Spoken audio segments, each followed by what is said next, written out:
మహబూబాబాద్ జిల్లా తొర్రూరు పట్టణ కేంద్రంలో తెలంగాణ ప్రభుత్వం ప్రతిష్టాత్మకంగా చేపట్టిన ఇందిరా మహిళా శక్తి పథకం పట్టణ పేదరిక నిర్మూలన సంస్థ మెప్మా తొర్రూరు పురపాలక సంఘం ఆధ్వర్యంలో ఇందిరా మహిళా శక్తి సంబరాలు ఏర్పాటు చేశారు. ఇందులో భాగంగా మహిళలను కోటీశ్వరులను చేయాలనే లక్ష్యంతో స్వయం సహాయక సంఘాలకు వడ్డీ లేని రుణాల సబ్సిడీ పంపిణీ కార్యక్రమంలో పాలకుర్తి శాసన సభ్యురాలు మామిడాల యశస్విని రెడ్డి ముఖ్య అతిథిగా పాల్గొన్నారు.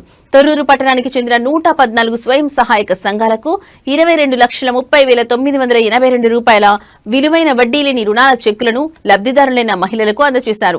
ఈ సందర్భంగా ఆమె మాట్లాడుతూ మహిళల ఆర్థిక సాధికారతే కాంగ్రెస్ ప్రభుత్వ ప్రధాన ధ్యేయమని, స్వయం సహాయక సంఘాల ద్వారా మహిళలు స్వయం ఉపాధి సాధించి కుటుంబాల అభివృద్ధిలో కీలక పాత్ర పోషిస్తున్నారని అన్నారు. మహిళలను ఆర్థికంగా బలోపేతం చేయడానికి ప్రభుత్వం వడ్డీ లేని రుణాలు, సబ్సిడీలు అందిస్తూ వారి జీవితాల్లో భరోసా కల్పిస్తుందని తెలిపారు.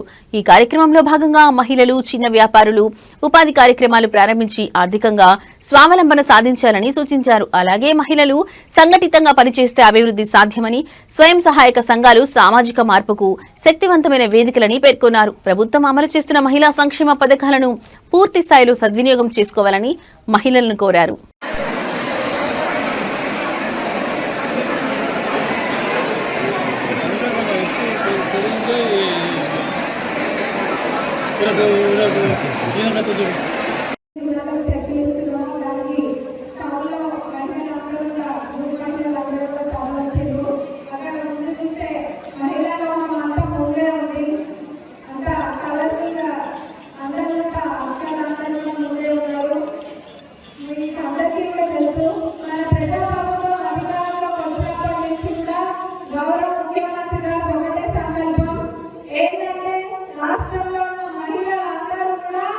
ఎవరి కాలపైన వాళ్ళు నిలబడాలి, కోటీశ్వరుల లక్షాధికారులు కనీసం వాళ్ళ కాలపైన వాళ్ళు నిలబడి ఆర్థికంగా ప్రతి మహిళ బలం ఉండాలన్నదే మన గౌరవ ముఖ్యమంత్రి సంకల్పం.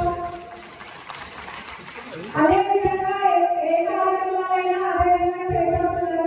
అందరికీ తెలుసు, ఫస్ట్ చేసిన 2 రోజులకే మహిళలందరికీ కూడా ఉచిత బస్సు ప్రయాణం, అంటే ఉచిత బస్సు ప్రయాణాన్ని చాలా మంది ఏదో ఈ పథకాలు ఆగాలి, ఇది కూడా ఈ పథకాలే అనుకుంటారని ఆలోచిస్తే అది ఎక్కడ అవుతుందని తెలుస్తుంది.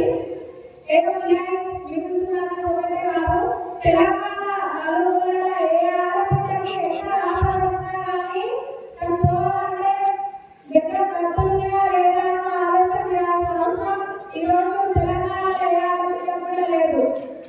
ఎక్కడ ఎటువంటి ఇబ్బందిలో ఉన్నా కానీ నా చేతిలో ఆధార్ కార్డు ఉంది, ఎక్కడికైనా నాకు ఆపద చెప్పుకోవడానికి పోలీస్ స్టేషన్ కైనా, ఆరోగ్యం బాగాలేకపోతే చూపించుకోవడానికి దవాఖానకైనా, లేకపోతే ఇంకేదైనా ఇబ్బంది జరుగుతుంటే అక్కడి నుంచి ఇంకో దగ్గరికి వెళ్ళడానికి మా దగ్గర డబ్బులు లేదా అని ఆడపిల్లలు ఆలోచిస్తారు.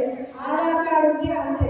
అంటే మనకు ఒక ఆశ్చర్యం, ఏ మహిళ అయినా కానీ తెలంగాణలో ధైర్యంతో ముందుకెళ్ళవచ్చు.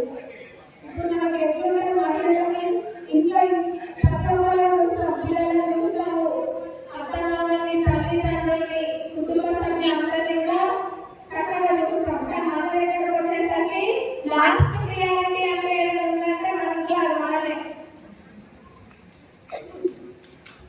ఏదైనా ఒక 500 ఉన్నా 1000 ఉన్నా కానీ అది మన ఇంట్లో ఉన్న అందరిపైన ఖర్చు చేసినాకనే మన అవసరాన్ని మనం తీర్చుకోవడం జరుగుతుంది. ఈరోజు గవర్నమెంట్ హాస్పిటల్లో ఆరోగ్యం ఉచితంగా వైద్యం చేస్తున్నా కానీ ఒక 500 పెట్టుకొని 500, 1000, 2000 పెట్టుకొని హైదరాబాద్ దాకా బస్సులో పోవడం ఇప్పుడు అవసరమా? అదే 1000, 2000 ఉంటే నా పిల్లలకి ఈరోజు అవసరం ఉంది కదా, అవసరం లేని తర్వాత నేను చూపించుకుంటేనే తర్వాత నా ఆరోగ్యం అనుకునే మహిళలు ఎంతో మంది ఉన్నారు కదా. అట్లాంటి ఇబ్బంది ఆడపిల్లకు ఉండదని చెప్పి ఈరోజు ఉచిత బస్సు ప్రయాణం పెడితే అందరూ దిగిపోవాలన్నా, పడిపోవాలన్నా, లేకపోతే పిల్లల్ని చూసుకోవడానికి పోవాలన్నా, ఎక్కడ చిన్న వ్యాపారాలు చేసుకునే దగ్గరికి వెళ్ళి తెచ్చుకోవాలన్నా కానీ ఎంతో ఉపయోగపడుతుంది ఉచిత బస్సు ప్రయాణం. ఇంకా మనం తెలుసుకుంటే అంత అవుతుంది ఉచిత బస్సు ప్రయాణంగా. ఇంకా వేరే వాళ్ళకి కూడా అందరికీ తెలుసు, వడ్డీ లేని రుణాలు అయితే లెక్కలేని వస్తున్నాయి. వడ్డీ లేని రుణాలు ఇప్పుడు కూడా దానికి సంబంధించినవే మనం మాట్లాడుకుందాం. తెలంగాణలో మీరందరూ కూడా చూస్తున్నారు, ఇందిరా మహిళా శక్తి క్యాంటీన్ అని, వనితా టీ స్టాల్ అని చాలా ఇంటికి మీరు అప్పడాలు లేకపోతే చిన్న చిన్న బిజినెస్ ఇంట్లో పచ్చళ్ళకు గణనలు ఇంకా ఎన్నో చిన్న కిరాణా షాపులు ఎన్నో పెట్టుకుంటే మహిళలకు ఎంతో వస్తున్నాయి. దాంతో పాటు మండల సమైక్యం కానివ్వండి, లేకపోతే ఇంకా ఎక్కడైనా బస్సులు కూడా అందరికి వస్తున్నాయి.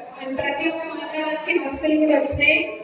దాంతో పాటు మన నియోజకవర్గానికి అయితే ఇప్పుడు ప్రస్తుతానికి రాయపర్తి మండలంలో ఒక పెట్రోల్ బంక్ కూడా శాంక్షన్ అయింది.